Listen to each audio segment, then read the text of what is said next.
Hey there, Hofstra fans, and welcome to another edition of the WB Mason Coaches Report. I'm Dan Savary, and I'm pleased to be joined with the head coach of the Hofstra Pride Women's Lacrosse team, Shannon Smith. Coach, how's it going? I'm doing well, Dan, and yourself? Good. Well, 9-8 loss over the weekend to Ohio State, a very tough game, tough team. You're up by 2, but what really went wrong towards the end of that game?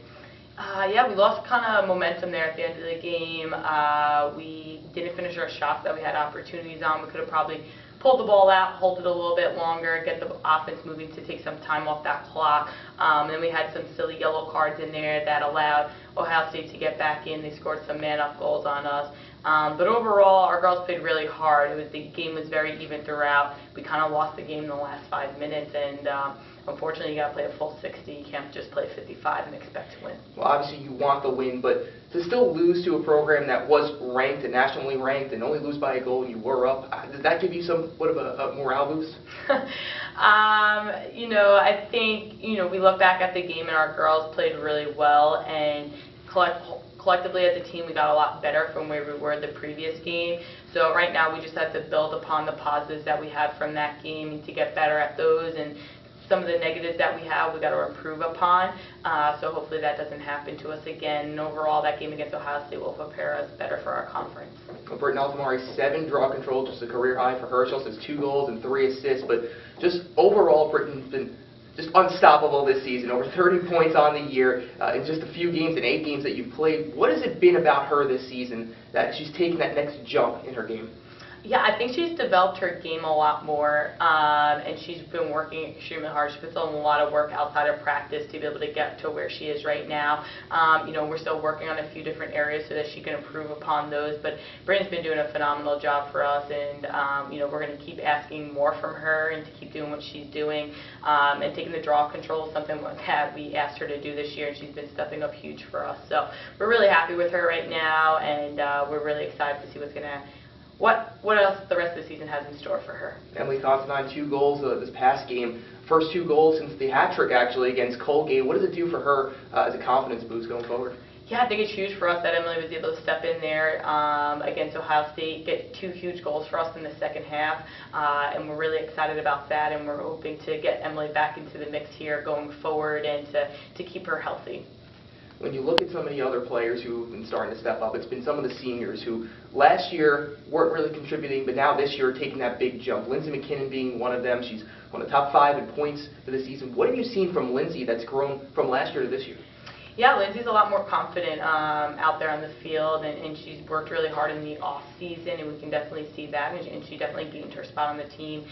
She's a great feeder, she has great vision, understands how to definitely work her space around the crease. So we're just going to continue to work on that, continuing to improve upon Lindsay and what she can, and make Lindsay MacKinnon the best lacrosse player Lindsay MacKinnon can be.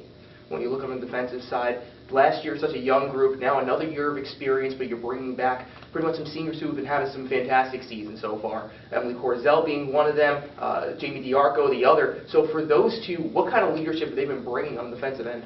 Yeah, I think Emily Corzell and Jamie DiArco have been doing a great job at leading the defense. Their leadership down there is definitely, it's extremely important for the team.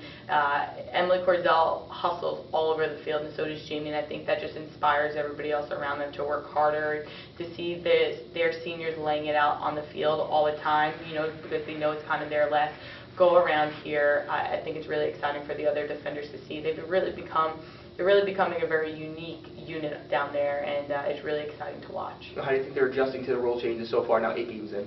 Fine. I think Michael has been doing a great job on staff with us, and has been doing a great job with the defense, and the girls are adjusting fine, and they really love the new rules. April Iannetta, at points you move her up into the midfield. What's the toughest part for her transitioning from defender back to more of a natural position back to the mid?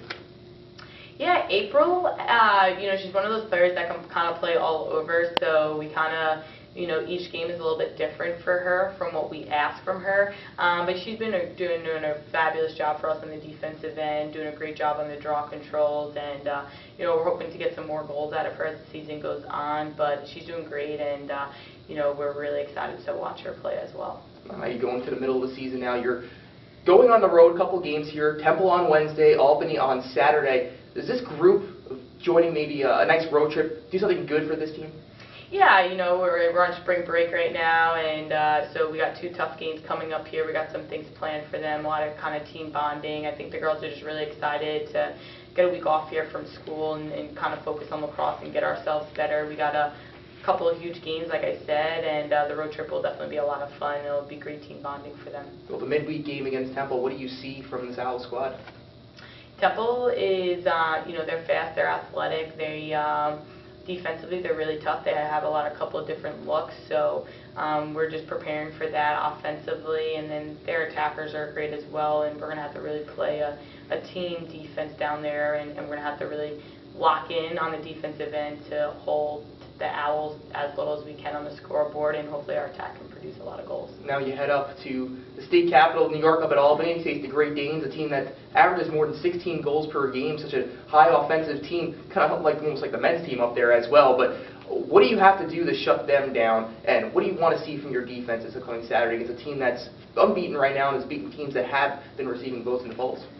Yeah, Albany is really tough, and right now we're just focused on Temple, but looking ahead a little bit, they're fast, they're athletic, they have a lot of speed, they have a lot of threats on the offensive end, so our defense is definitely going to have, a tough game, but we just got to focus on Temple. We can't look ahead, and right now we're just really focused on Temple. Coach, finally, how do you get 2 victories in the non-conference this week? We have to do the little things right, and we definitely have to finish our shots on the attack end.